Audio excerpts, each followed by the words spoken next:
nenhuma, né? Então é um discurso realmente que fica difícil de se sustentar.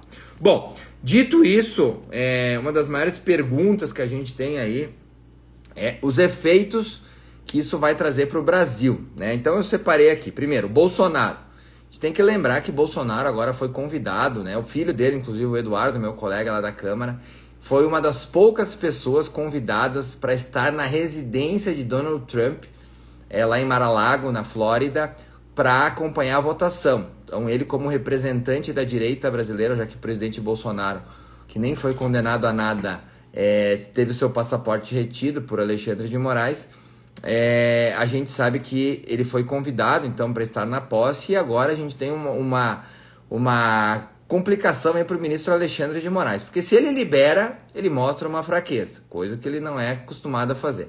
Se ele não libera, ele cria mais um embaraço internacional muito grave para ele e para os colegas dele que não liberaram. Então, o Donald Trump, a partir de 20 de janeiro, será presidente dos Estados Unidos. Já se fala em criar um cargo para analisar essas situações de cerceamento de liberdades ao redor do mundo, onde o Brasil seria um dos casos principais que os Estados Unidos iriam avaliar. O próprio Alexandre de Moraes já está bem enrascado. A gente tem, por exemplo, uma situação do Felipe Martins. Eu fiz discurso sobre isso, vocês devem lembrar. Foi o ex-assessor do presidente Bolsonaro que teria, segundo Alexandre de Moraes, segundo um ex-colunista agora do Metrópolis, estado nos Estados Unidos pós a posse do Lula aqui no Brasil. Depois foi um documento criado lá nos Estados Unidos, alguém criou esse documento que ele esteve lá. Depois foi desmentido isso, e o ministro Alexandre de Moraes, mesmo tendo todas as provas que o Felipe Martins não tinha saído do Brasil, manteve ele preso por 6 meses, né? Então isso é um claro atentado às liberdades, ao devido processo legal e à questão de direitos humanos, né? Então eu considero, assim, sinceramente, que o mais leve que vai acontecer contra os ministros da Suprema Corte Brasileira, na sua maioria, é a perda do visto americano, né? A possibilidade deles entrarem nos Estados Unidos. E eu acredito que vai se ter uma pressão muito grande no Brasil. Eu vou contar uma história para vocês. Na Venezuela, existiam sanções sobre o governo venezuelano de Maduro. Para que essas sanções fossem retiradas ainda no governo democrata de Biden, foi feito um acordo que as eleições que o Maduro perdeu e que o Lula não reconhece que ele perdeu, deveriam ter a comprovação do voto. Vocês lembram do Maduro debochando do Brasil, que agora tinha comprovação do voto lá, que era muito mais seguro que aqui e tal?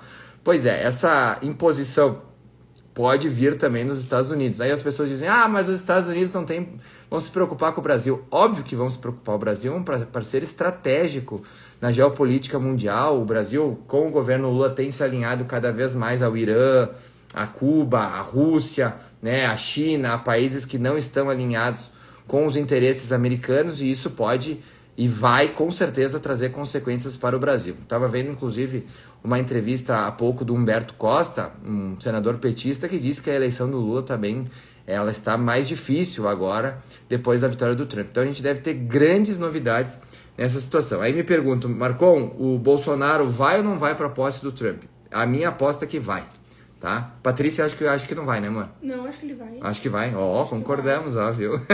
Então... acho que ele vai. Então, tem um cara que botou um negócio, não sei se é verdade, mas ele disse que é possível que uma empresa americana tenha um...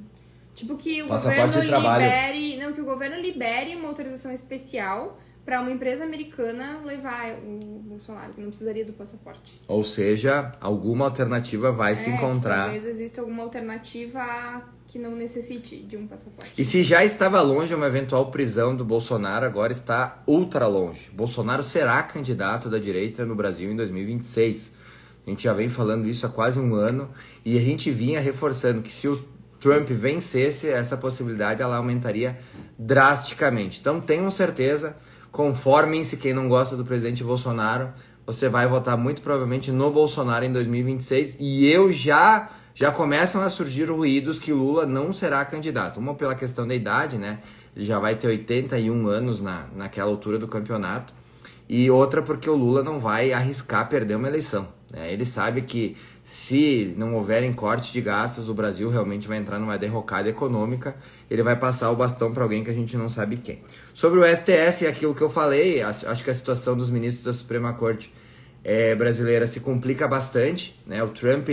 ele não é um cara de direita, como alguns se dizem de direita só para fazer os votos da direita. Ele é de direita, ele respeita as liberdades, ele luta por elas e ele não vai fechar os olhos porque a gente tem vivido aqui no Brasil, né? A gente comentou sobre a anistia essa semana no plenário da Câmara. O vídeo deu uma circulada muito boa, trazendo aí que André do Rep, por exemplo, um traficante, foi liberado pelo Supremo Tribunal Federal, José Dirceu, o próprio Lula, enquanto as senhorinhas lá de mais de 70 anos pegaram 14, 16, 20 anos de cadeia, simplesmente por estarem na Praça dos Três Poderes, no fatídico 8 de janeiro. A Débora, vocês devem ter acompanhado já, aquela mãe de 2 meninos menores de idade, que estava com um batom na bolsa, escreveu "perdeu mané" na estátua lá do STF, pegou, se eu não me engano, 17 anos de cadeia, está presa desde março do ano passado, enquanto muitos marginais aí são soltos pelo Supremo Tribunal Federal. Então a gente vai ter uma situação bem diferente do que é vivido hoje no Brasil com a ascensão de Donald Trump. A economia, a gente tem principalmente a questão do dólar, né? O Lula falou uma frase, acho que um acéfalo completo, né? Ele disse que não se come dólar, né? As pessoas comem comida. Pois é, mas o dólar, ele interfere no valor Meu Deus do céu. Presidente da República. Da comida. Pois é, né? A gente tem meu Deus do céu, é complicado. A gente tem o Lula, os Estados Unidos tem o Donald Trump, e a Argentina tem o Milei, né? É bem diferente. Mas enfim, pessoal, o dólar deve se fortalecer ainda mais. A gente tem duas situações que corroboram para isso. A primeira é, obviamente, a economia americana mais forte, né? Então a gente tem a moeda se fortalecendo e a nossa economia mais fraca. A gente está aí há semanas se arrastando que o governo não consegue entrar em um consenso sobre o corte de gastos. Foi feito um esbanjamento nos últimos 2 anos. O Lula acreditava que com essa gastança conseguiria aquecer a economia e teria bons resultados na eleição de 2024 para fazer sua base para 2026. A gastança aconteceu de forma desenfreada. A gente tem, por exemplo, as estatais tendo o maior prejuízo da história. Não há momento na história onde as estatais brasileiras tiveram maior prejuízo. A gente tem um gasto excessivo. Foi terminado com o teto de gastos, né? Infelizmente o Centrão aprovou esse arcabouço fiscal que nos levou a essa desgraça. Hoje o Brasil tem um déficit aí de no mínimo 50, 60, 70 bilhões de reais, o que obviamente enfraquece a nossa moeda. E ao enfraquecer, acaba tendo que o Banco Central tem que subir a taxa de juros, porque isso gera inflação. Ao subir a taxa de juros, isso provoca desemprego e provoca automaticamente também o esfriamento da economia. Então, se o Lula não cortar gastos já nessa semana, a gente vai ter certamente o dólar batendo a R$6. Isso é uma... E, gente, o café é cotado em dólar, o milho, o trigo, a soja, o feijão, tudo é dólar. Tá? Tudo é dólar, porque é uma commodity. Petróleo, tudo é dólar. Então a gente tem uma situação bem delicada no Brasil. Eles não estão conseguindo entrar em consenso no que cortar, porque segundo o próprio Lula, o gastar não é investimento, não é gasto, né? Só que isso só vale para discurso, para matemática não vale. Se fosse assim, a gente também gastava também. Sim, né? Eu queria, porque, né, óbvio que todo mundo quer que ninguém passe